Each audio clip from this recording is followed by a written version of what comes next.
એક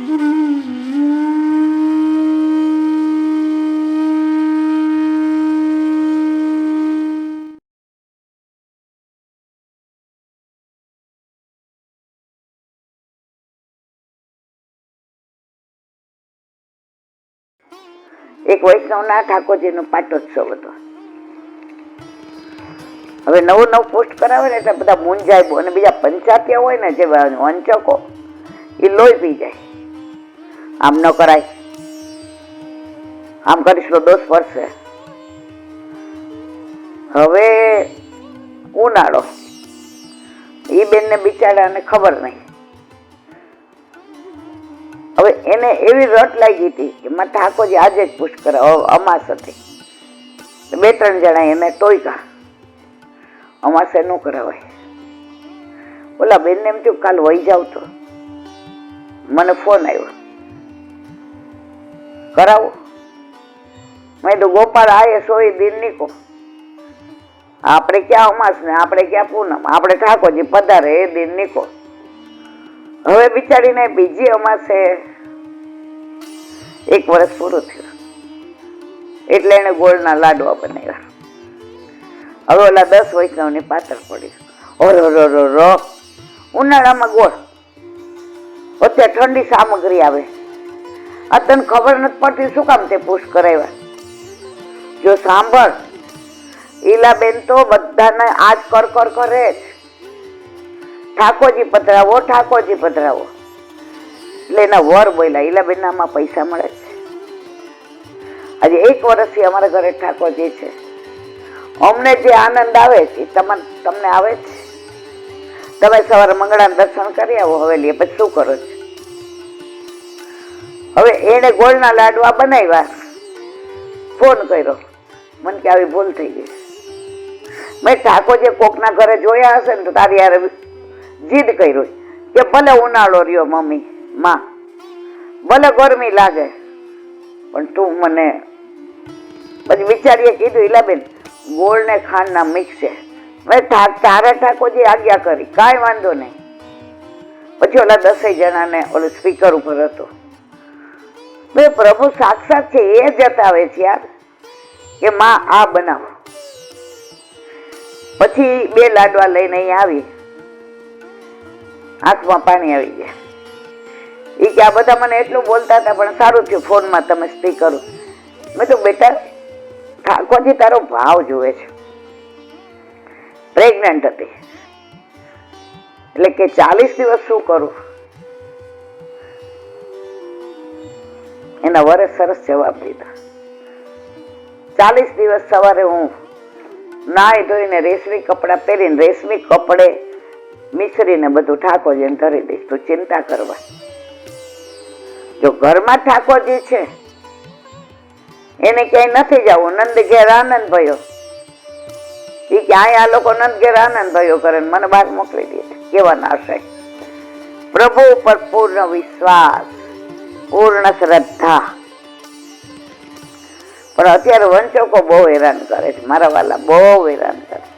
હવે ઘરે ઠાકોરજી નું હોય, પુષ્ટ ન કરાવ હોય.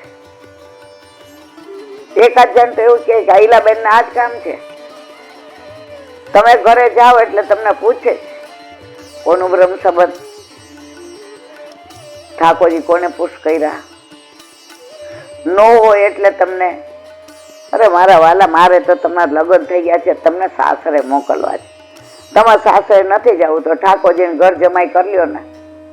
અરે ખાલી દૂધ મિશ્રી ધરાવો ને મારા વાલા. બોલો વલ્લભાધીશ, શ્રી વલ્લભાધીશ. સુબોધની પાન વલ્લભ કરાવે તો થાય, આને સ્પર્શ કરવો આપણા બસની વાત નથી. વળી કાલે આપણે જોયું કે ઉત્તમ લોકો જગત ભગવાન જ છે માને છે. જીવ, જગત અને જગદીશ ત્રણેય એક જ. મધ્યમ વાળા માને જગત ભગવાન જેવું છે, અને ઓલા ત્રીજા હું માને અધમ, ભગવાન અને જગત જુદું છે. હવે આગળ વળી શ્લોકના પૂર્વાર્ધમાં ઇદમ હિ વિશ્વ ભગવાન અને ઇદમ હિ વિશ્વ ભગવાન ઇવ એ પદથી આ જગત જ ભગવાન છે અને આ જગત જ ભગવાન જેવું છે એવું કહીને ભગવાનના ચરિત્રનું નિરૂપણ કર્યું છે. હવે યત જગત સ્થાન નિરોધ સંભવા પદથી ભગવાનના સ્વરૂપનું નિરૂપણ કરે છે. એનો અર્થ એ છે કે ભગવાનથી જ જગતની ઉત્પત્તિ, સ્થિતિ અને લય થાય છે.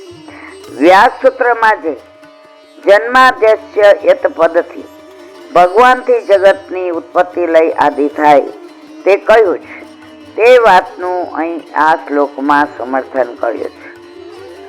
આ પ્રમાણે અર્થભેદ અને અધિકાર ભેદ એટલે કે જુદા જુદા અધિકારી ભગવાનને કેવી રીતે ઓળખે છે તેનું સંક્ષેપમાં વર્ણન કરી નારદજી કહે છે કે આ વિષય અને વાત ગુપ્ત છે, માટે તેનું વિશેષ વર્ણન કરવું જોઈએ નહીં.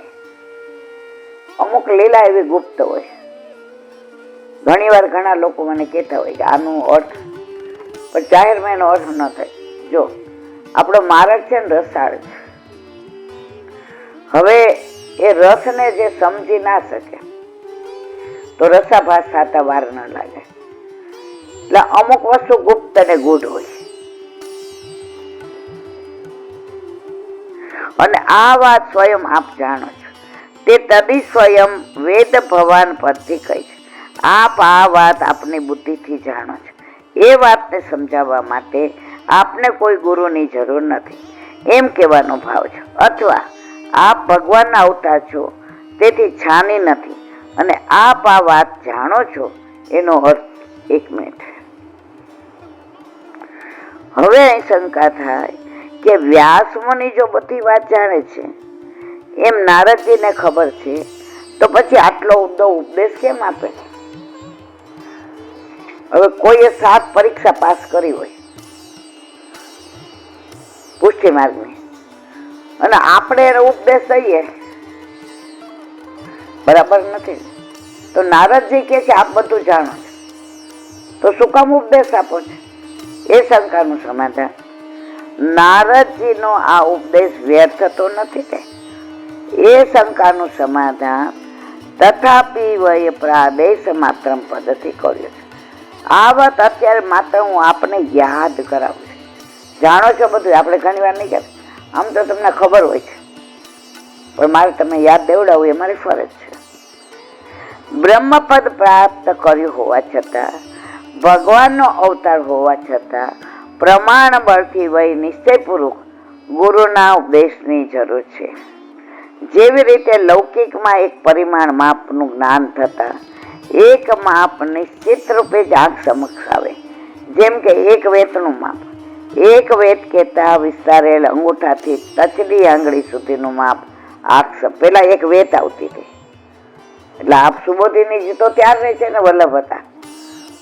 આપણે હોય તો કઈ ફૂટ ને ઇંચ ના, આ વેત એટલે અહીંથી અહીંયા સુધીનું વેતનું કે એટલે તમને એ જ યાદ આવે. અને 2 વેતનું માપ ભરો તો 1 હાથનું માપ નિશ્ચિત થાય. તે પ્રમાણે અહીં પણ ભગવાન જગતના કરતા હોવાનું જાણ થતા તે જગતના સમગ્ર ઉપરી સર્વેશ્વર છે એની પણ જાણ થાય છે. સર્વેશ્વર કોણ છે? ઠાકોર છે. અથવા પ્રાદેશ એટલે પ્રકર્ષણ આદેશ. આ ગૂઢ ઉપદેશ તમને આપ્યો છે. ગૂઢ શાસ્ત્રનું જ્ઞાન તરફ તમને પ્રદર્શિતમ પ્રકર્ષણમ દર્શિતમ વિશેષ રીતે બતાવ્યો છે. તેની તરફ ખાસ અંગુલી નિર્દેશ કર્યો છે. આ પ્રમાણે ભગવાનના ગૂઢ સ્વરૂપને, ભગવાનની ગૂઢ લીલાઓનું તમે સ્પષ્ટ રીતે લોકકણ્યા અર્થે નિરૂપણ કરો એવો આદેશ છે. આ બધું નારદજી સમજાવે છે કે હવે તમારી વ્યથા ગઈ હોય ને, હવે ઠાકોરજીના ગુણાનુવાદ સમાધિમાં કરો અને સમાધિમાં દેખાય ને એ સાચું. એટલે ભાગવતની 3 ભાષા છે, સમાધિ, પરમત ને લોકમત. એમાં ઓથેન્ટિક કઈ છે? સમાધિ. કારણ કે એ લીલાનું દર્શન વ્યાસજીએ સમાધિમાં કર્યા છે. વળી તમે તમારા અવતારનું પ્રયોજન જાણવું જોઈએ. કે તમે શાના માટે, કારણ કે વ્યાસી કયો અવતાર હતા? જ્ઞાન અવતાર. હવે જ્ઞાન અવતાર હોય એટલે પ્રભુએ કાંઈક તો કામ માટે મોકલા હોય છે.